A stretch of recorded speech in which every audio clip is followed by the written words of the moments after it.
हिंदुस्तान में बेरोजगारी का स्तर 45 वर्षों में सबसे ज्यादा हो गया। मान्यवर, 45 वर्षों में सबसे ज्यादा बेरोजगारी का स्तर हो गया।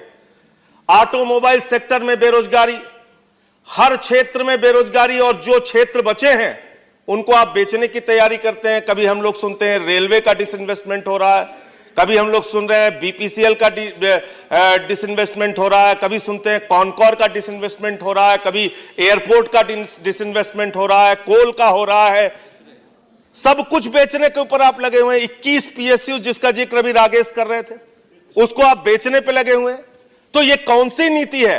आप कह रहे हैं हम 60,000 करोड़ की आमदनी करेंगे अपने ही सार्वजनिक क्षेत्र के उपक्रमों को बेचकर, अपनी ही सरकारी कंपनियों को बेचकर आप 60,000 करोड़ रुपए पैदा करना चाहते हैं। इससे क्या फायदा आपको होने जा रहा है? जो मुनाफे की कंपनियां उसको आप बेच रहे हैं। कॉनकॉर एक कंपनी है माननीय रेलवे की सब्सिडरी कंपनी, उसको आप बेचने की तैयारी कर रहे हैं। 30% उसका शेयर आप बेचने जा रहे हैं। जो कंपनी 1600 करोड़ रुपए का मुनाफा दे चुकी है आपको पिछले साल, उस कंपनी को आप 30% उसका शेयर बेचने की तैयारी कर रहे हैं।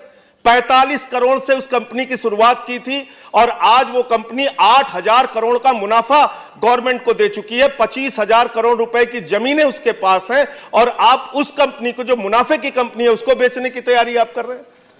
सेल बेच देंगे, रेल बेच देंगे, एयरपोर्ट बेच देंगे, कोल बेच देंगे, सब कुछ आप बेचने की नीति पर क्यों चल रहे हैं?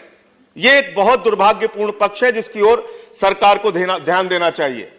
दूसरी बात मान्यवर, कहा यह जाता है, ऐसे ऐसे तर्क दिए जाते हैं। माननीय वित्त मंत्री जी ने कहा कि ऑटोमोबाइल सेक्टर में मंदी की एक वजह है ओला उबर चलने लगा। तो ट्रक की बिक्री में कमी क्यों आई? क्या ट्रक के सामान ओला उबर से ढोए जा रहे हैं? बाइक्स की बिक्री में कमी क्यों आई? ऑटोमोबाइल सेक्टर में आज एक भारी मंदी का सामना देश कर रहा है। उसकी वजह क्या है? थोड़ी 2-3 पॉइंट और है माननीय। इसी तरीके से बैंकों की बात अगर हम करें, 10.5 लाख करोड़ रुपए का एनपीए हो गया। यह एनपीए किस वजह से होता है? बैंकों में किसान का पैसा, मजदूर का पैसा, कर्मचारी का पैसा, छोटे व्यापारी का पैसा, लाखों करोड़ रुपए जो बैंकों में जमा था, उठा के आपने चंद उद्योगपतियों को बांट दिया। अब वो कर्जा पूरा नहीं करते तो आप बैंकों का घाटा पूरा करने के लिए 1,76,000 करोड़ रुपए आरबीआई का रिजर्व पैसा निकाल के आप बैंकों का घाटा पूरा कर रहे हैं।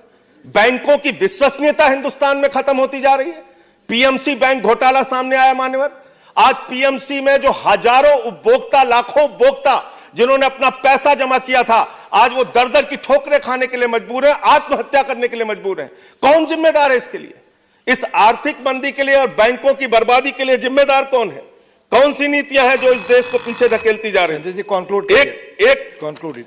और मान्यवर, दूसरी बात मैं सिर्फ इतना कहना चाहता हूं कि आप चंद उद्योगपतियों को फायदा पहुंचाने की अपनी नीति को बदलिए।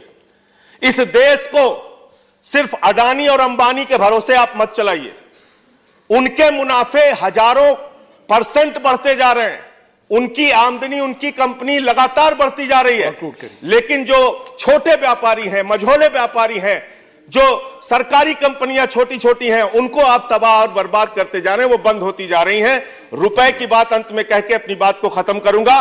प्रधानमंत्री जी कहते हैं रुपया जब गिरता है तो देश का मयार गिरता है। मान्यवर, मैं इस बात से सहमत हूं। डॉलर आज ऊपर जा रहा है, रुपया नीचे जाता जा रहा है। उसके लिए आप कांग्रेस पार्टी या दूसरी पार्टियों को दोष देते हैं। मैं आपसे कहना चाहता हूं, तू इधर उधर की ना बात कर, ये बता कि कारवां क्यों लुटा। मुझे रहजनों से गिला